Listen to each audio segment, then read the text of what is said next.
Upon arrival to Roi-Namur, unbeknownst to me, the theme for Roy's Trivia Night for the month of May was superheroes. So, of course, being a self-proclaimed comic book connoisseur, aka a comic nerd, I knew I had to participate in the night's trivia and test my knowledge. And test my knowledge I did.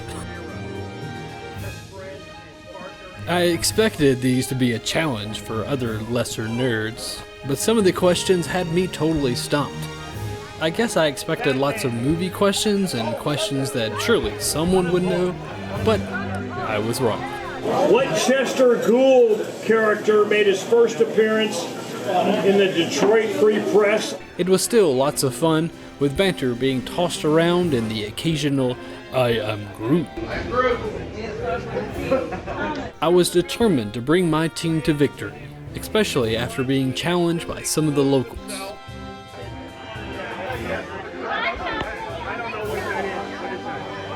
We did. With the knowledge of both me and Kevin Quigley, we carried the team to victory.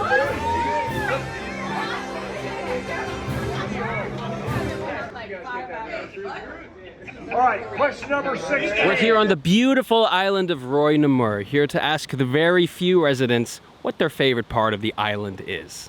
Let's go see if we could try to find them.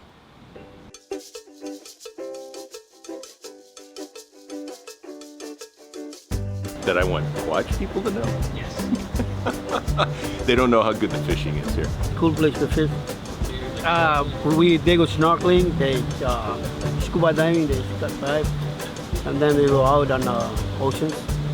It's a good place to come. It's a laid-back place. It's a really good place to relax with not many people. A lot of times you can have a beach to yourself. You know, it's just a relaxing place. I mean, everybody, friends over here, they're all family here, really. Everybody knows each other. We're pretty tight community and we kind of all do things together. We're a tight-knit community. Heads up. I got it. Heads up. What Kwaj people should know about Roy? We like it quiet. Nice and quiet, yeah. Really nice and quiet. Everything's more quiet than Kwaj. Everything is quiet. Peace and quiet. That's a simple answer. Misselberger. All day. All day.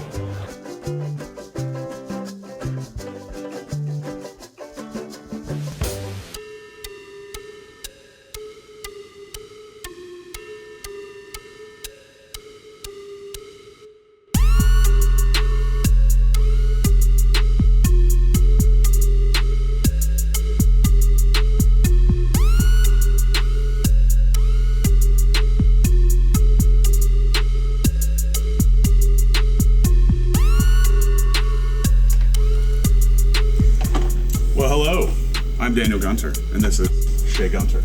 Welcome to my crib.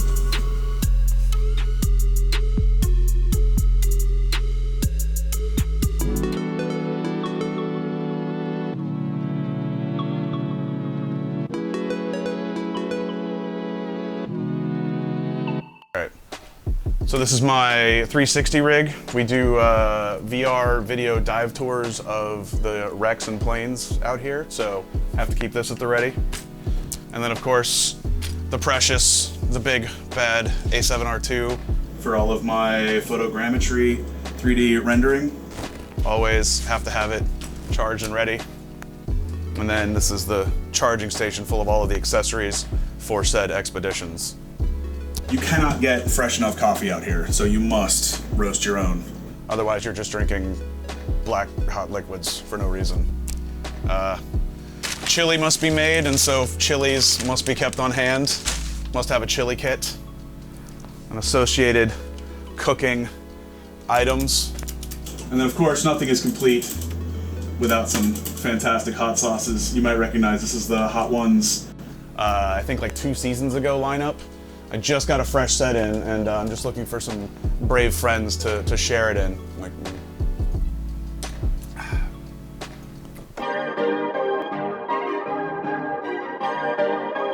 Perfect. So then, past the ginormous Bluetooth speaker for beach and boat occasions, System on the right is for play. System on the left is for rendering. Wonderful joy, the reason I exist, and mapping all of the wrecks in 3D and then recording 360 VR video for doing tours. Over to the library, I read way too much about everything. So if you wish to consider the lobster or get into some economics, stop on by.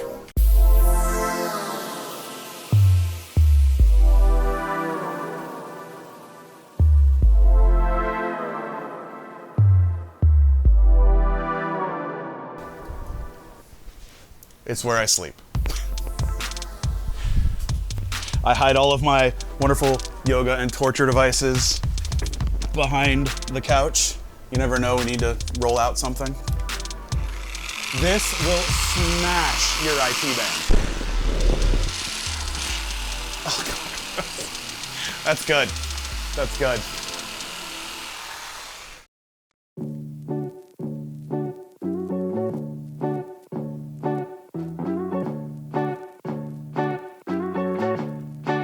This won't be on TV.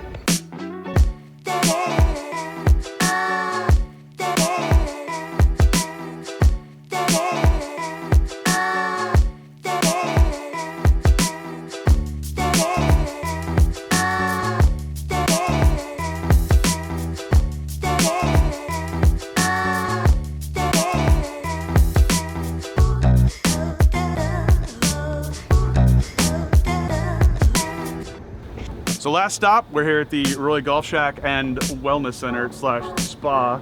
I've got the sauna set up over here. We've got our 8-panel array with near-infrared bulbs that will just cook your soul. It's like stepping out into the sun on a cool day, pitch your way down deep. But 15 minutes in here and you are going to be dripping. But first, I'm going to jump in the ice bath.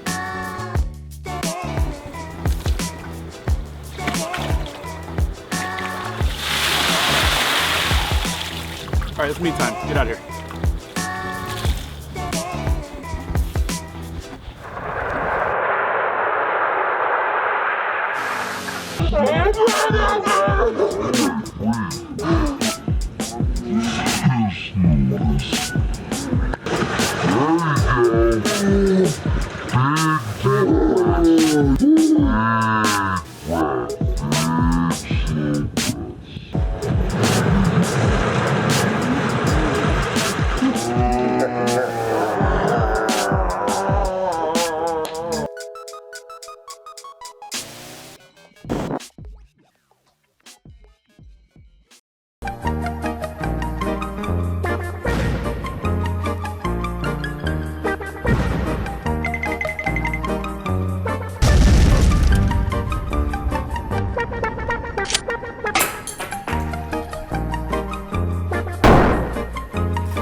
World War II Operation Flintlock, the invasion of Kwajalein Atoll, Enewetak, and Majuro Atolls would be the second attempt that an American force was thrown against fortified islands.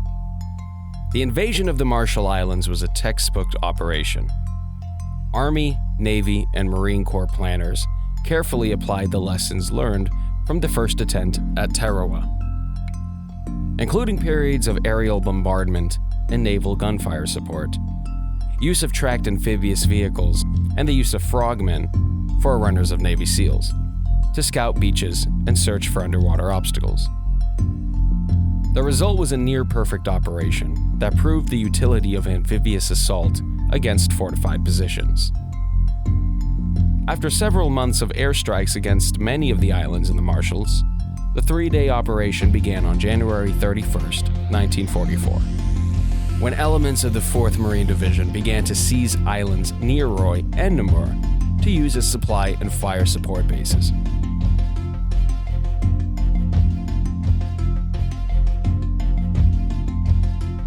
Stop number 1 starts us outside the Dias Airfield Terminal. During the years of 1945 and 1946, American occupation forces commenced fill operations from both Roi and Namur.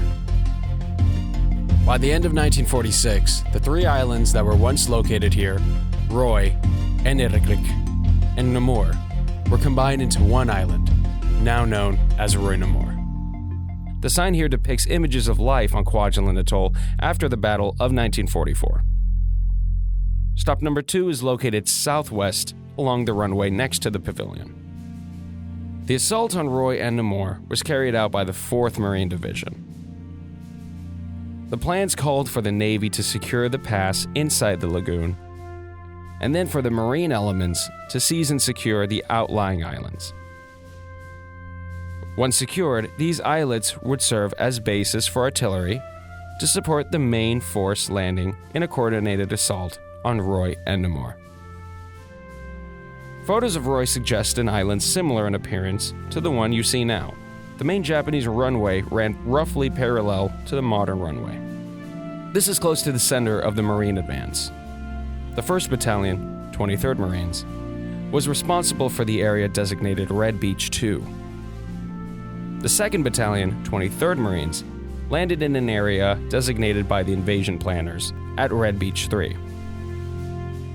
Landing crafts of the 23rd Marines came ashore on this beach at 11:33 a.m. on February 1st, 1944, and under light opposition moved across present-day Perimeter Road to their first objective. Welcome to Wendy Point. As you look across the lagoon, you will notice a chain of islets. The first two, Enibing and Melu, were seized by the Marines on January 31st, 1944, to secure the ocean channel into the lagoon and to serve as a base for artillery and supplies. The point of land at the end of the runway was designated Wendy Point by the American intelligence officers. In 1944, it contained Japanese defensive positions consisting of rifle pits and communication trenches. The Japanese did not begin to fortify the lagoon side of the islands until late 1943. The defenders expected the Imperial Japanese Navy to play a much greater role in the defense of the islands than was actually the case. An earlier Japanese plan, designated Plan Z, called for their fleet to charge from what is now Chuk Lagoon and serve as the island's primary defense. Immediately after the battle, thousands of Japanese dead were interred in common graves.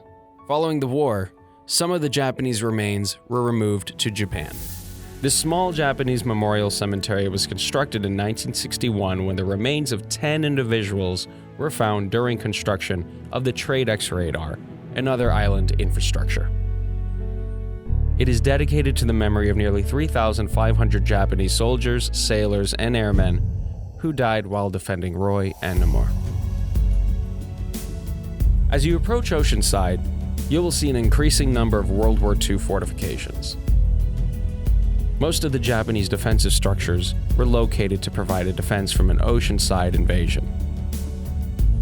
While the Marines advanced across open ground, they had the advantage of being able to attack the fortified positions from the rear. The gun emplacement located here is the best surviving example of a large gun on either Roi-Namur or Kwajalein.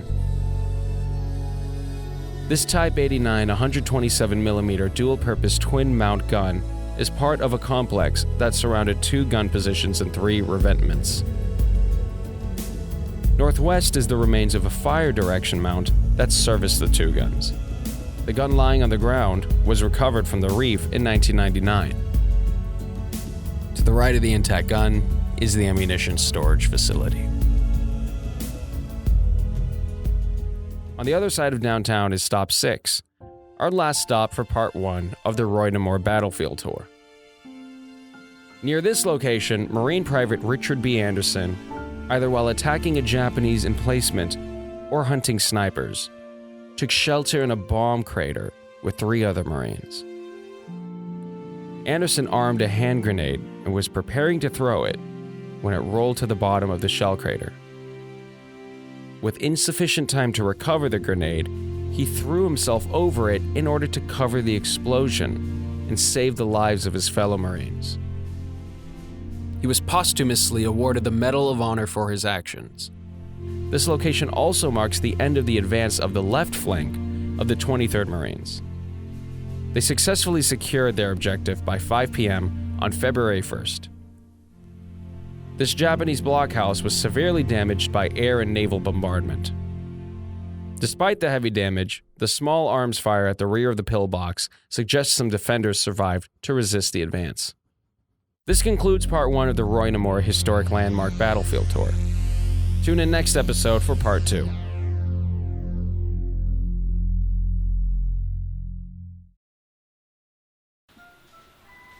How you doing? Hey, how's it going? Not bad. How can I help you?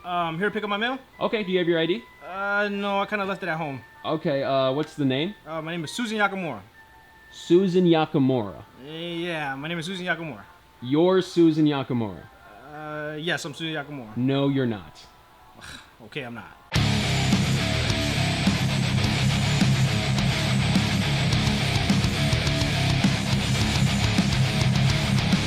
Yeah, get out of here. Come on, man. How can you tell? Just get out of here. How you doing? Good. I'm just here to send this package out. Okay, do you have an ID? Yes, I do. Awesome. Do you have a customs form? Yes, I do. Awesome. Let's see the package. Okay, your to and from are backwards. The address is wrong. The tape job. This is, you might just need to... Okay, you might just need a new box.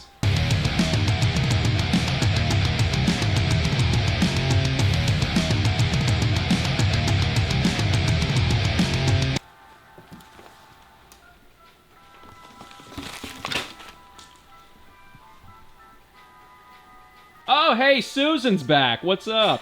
You got me. My name is Luis Mondragon. Yeah, that sounds about right. What's up? I was trying to open my mailbox and I kind of got irritated, so I punched it and broke it. Okay, well, you just lost your mailbox privileges. Hopefully the real Susan will let you share hers. But I couldn't open it.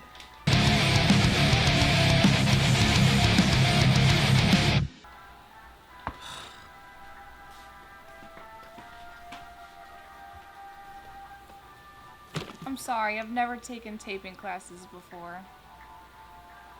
Would you like my help? Yeah.